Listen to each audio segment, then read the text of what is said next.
Assalamualaikum warahmatullahi wabarakatuh. Nabi pun, salam pramuka. Izin memperkenalkan diri, nama saya Rahma Bisabila, NPM 2013-024057, Program Studi Pendidikan Biologi kelas A. Di video kali ini saya tidak sendiri, saya bersama rekan saya, Nursia Masari. Silakan perkenalkan diri. Halo semuanya, perkenalkan saya Nursia Masari Rahmawati dari Universitas Muhammadiyah Yogyakarta, Prodi Manajemen. Nah, hari ini adalah teman SMP saya. Dia sekarang mahasiswi di Universitas Muhammadiyah Yogyakarta. Wah, jauh sekali kita sekarang ya, Sar. Apalagi sekarang ada pandemi yang nggak selesai ini, jadi kita cuma bisa ngobrol virtual lewat Zoom.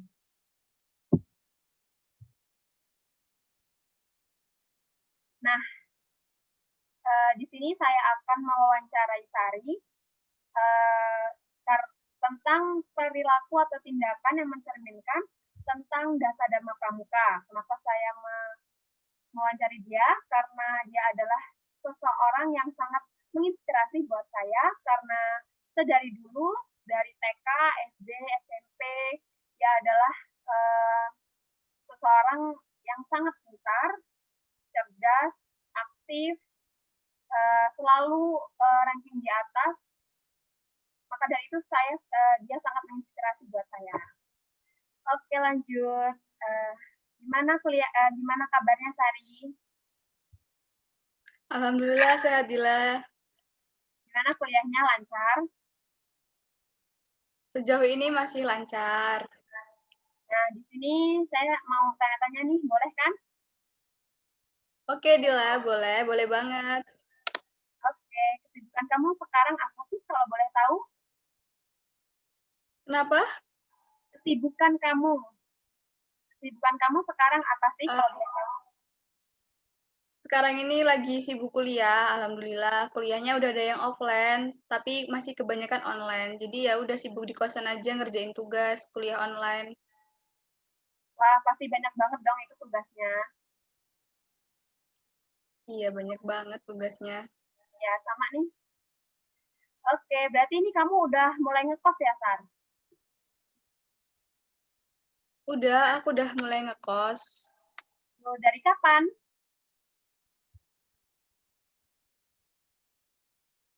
Kayaknya aku kos dari September, kalau nggak awal November. Udah lama sih aku ngekos. Oh, iya. Sekarang langsung aja ya, tindakan dan perilaku kamu yang berkaitan dengan dasar Dharma. Yang pertama itu takwa kepada Tuhan Yang Maha Esa. Nah, gimana sih, apa sih tindakan dan perilaku kamu untuk mencerminkan takwa kepada Tuhan Yang Maha Esa?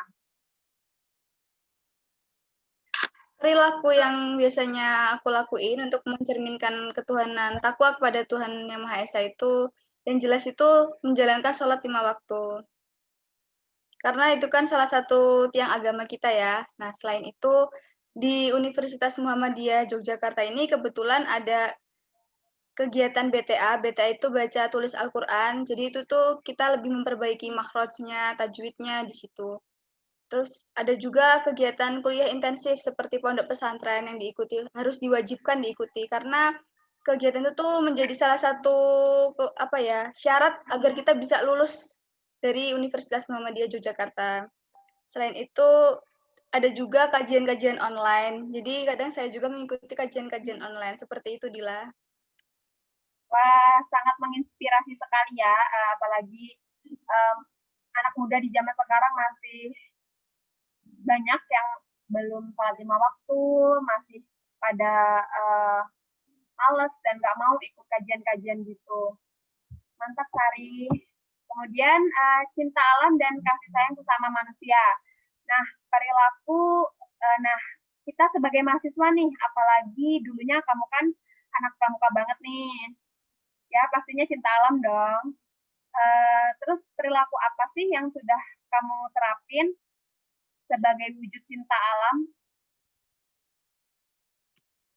Yang biasa saya terapkan itu yang utama adalah membuang sampah pada tempatnya. Karena kita sadarkan sampah berupa plastik itu sangat mencemari lingkungan. Selain kan bisa menimbulkan bau pada lingkungan, sampah yang menyumbat sungai-sungai itu bisa menyebabkan banjir, tanah longsor, sehingga itu akan sangat mengganggu aktivitas manusia di sekitarnya. Selain itu, sebaiknya itu kita nggak merusak tanaman. Kalau misalnya bunga lagi mekar, bagus-bagus, jangan sembarangan dipetik.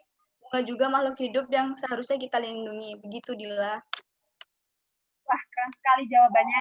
Banget nih ya. Kalau bukan kita, siapa lagi ya? Ya nggak, Sar? Bener banget, Dila. Oke, lanjut. Kemudian patuh dan suka bermusyawarah. Nah, tindakan atau perilaku apa yang kamu lakuin untuk mencerminkan sikap patuh dan suka bermusyawarah? Kalau patuh itu di lingkungan keluarga itu, aku mematuhi nasihat yang orang tua aku berikan. Nah, kalau di lingkungan, sekarang kan saya di lingkungan kos nih. Jadi tuh saya mengikuti aturan yang ada di lingkungan kos ini. Seperti tidak boleh membawa pria masuk ke dalam kamar, tidak boleh pulang sampai larut malam, dan mematuhi tata tertib lainnya. Kalau di lingkungan kampus, saya mengikuti tata tertib yang ada di lingkungan kampus. Kalau untuk suka bermusyawarah, untuk kuliah ini banyak sekali permasalahan yang terjadi di dalam kelas saya. Jadi sebisa mungkin masalah tersebut diselesaikan secara bermusyawarah, tidak mementingkan ego masing-masing, sehingga kita semua itu mencapai titik tengah agar permasalahan tersebut dapat dibendung dan dapat diselesaikan dengan cara baik-baik, begitu. Ya, betul banget itu, Sari. Karena kita sebagai seorang anak harus patuh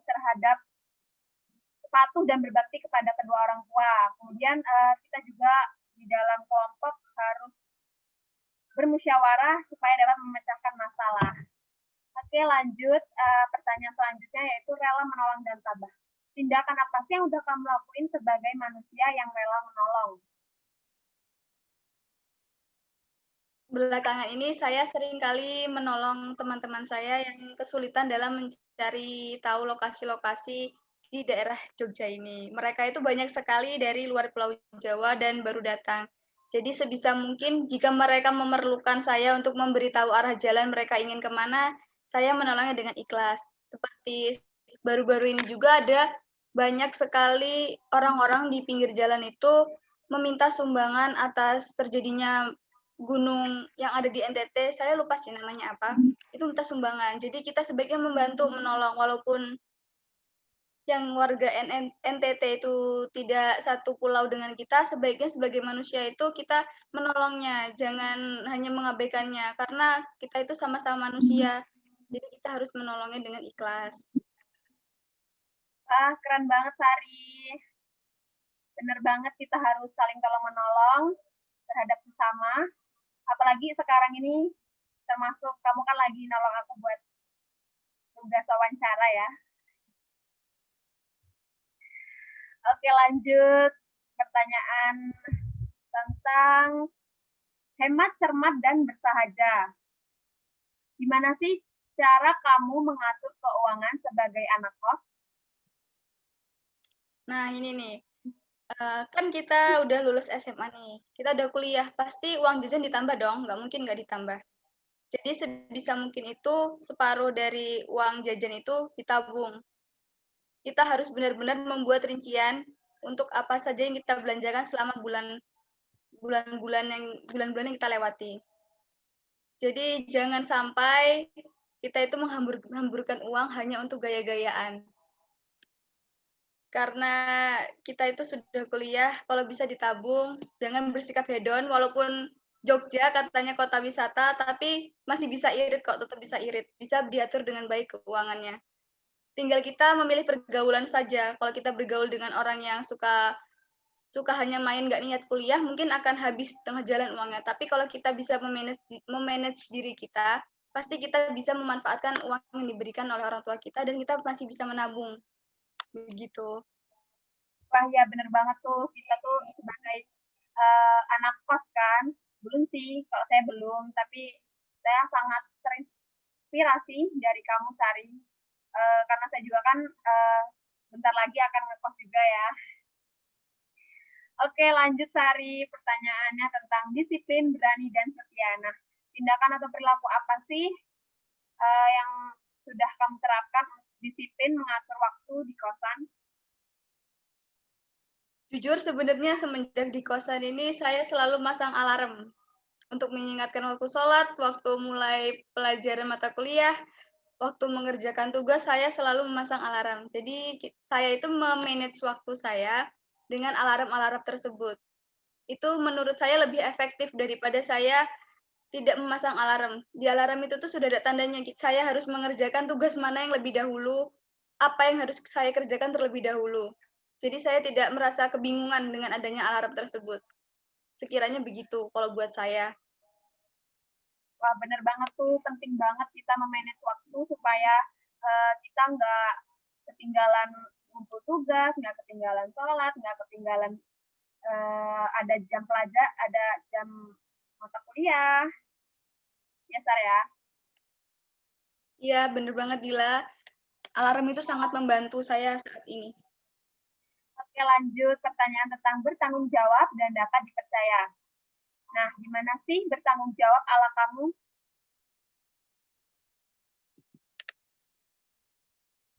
Bertanggung jawab sama dapat dipercaya ya.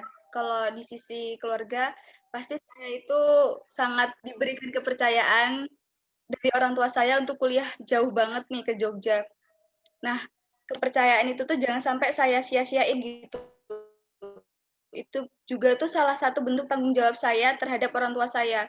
Jangan sampai ke Jogja itu cuma buat main-main doang nih, cuma katanya kuliah, tapi nggak taunya main terus. Nanti waktu semesteran nilainya di bawah rata-rata semua, pasti itu akan membuat orang tua saya kecewa. Jadi sebisa mungkin kepercayaan yang diberikan oleh orang tua saya itu saya jadikan tanggung jawab kepada diri saya. Selain itu, seperti dosen juga. Dosen juga kan pasti memberikan tugas-tugas kuliah nih. Nah, itu juga sebagai bentuk salah satu tanggung jawab yang diberikan dosen kepada kita. Nah, kita juga harus bisa nih dipercaya oleh dosen menyelesaikan tugas-tugas tersebut tuh tepat waktu. Jangan sampai tugasnya numpuk, tapi kita tuh nggak bisa nyelesain itu semua. Kalau bisa itu, selagi kamu ada waktu luang, kamu selesaikan itu semua. Pasti kamu akan menjalani semuanya itu dengan santai, nggak kayak yang anak kuliahan sampai bilang, tugas numpuk nih, mungkin di situ tuh mereka kurang kurang memanage waktunya dengan baik gitu. Nah ya, keren banget nih. Sangat menginspirasi banget ya, apalagi buat mahasiswa-mahasiswi yang masih suka nunda-nunda tugasnya, nunda-nunda pekerjaannya, akibatnya suka telat kumpul tugas, itu karena dia sendiri yang kurang bisa memanage waktu. Oke, yang terakhir, suci dalam pikiran, perkataan, dan perbuatan.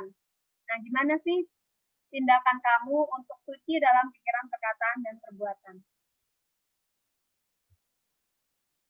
Kalau pikiran itu saya lebih ke berpikir positif, tidak memikirkan hal-hal yang sekiranya membuat pikiran saya menjadi lebih negatif.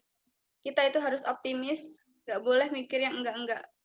Habis itu kalau perbuatan, kita itu ngomong kepada orang yang lebih tua jangan menggunakan kata-kata yang kasar. Karena kata-kata kasar itu sangat tidak sopan.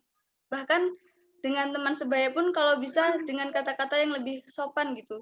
Agar mungkin mereka yang tidak bisa diajak bercanda akan tersinggung dengan kata-kata kita.